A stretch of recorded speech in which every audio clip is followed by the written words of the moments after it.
মির্জাকেও ছিল, এখনো আছে। দেখেন আপনাদের কাছে আসলে আমার হাত জোর করে আপনারা দয়া করে আপনারা আমাকে নিয়ে এরকম আর পোস্ট এগুলো দিয়েন না।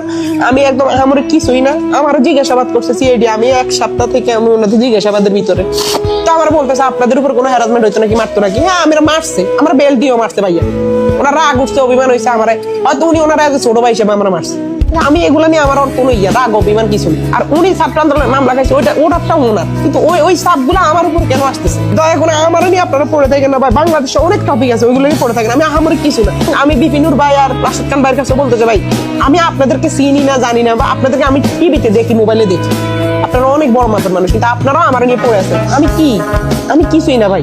আমার শুধু মানুষ একটা টপিক বানাই ফেলতে, এখন আইতে একটা লাথি, যাইতে আর একটা লাথি। এবং সিআইডি কিন্তু আমরা মানা করছে যে তোমার আমরা ধরছি, এটা কিন্তু কেউ না জানে। মানে যখন আপনি দিবারে ধরতে পারেন, তখন যদি এসব বিষয় আসলে জানাইতাম, তাহলে কিন্তু আজকে আমি বুলিং এর শিকারটা হইতাম।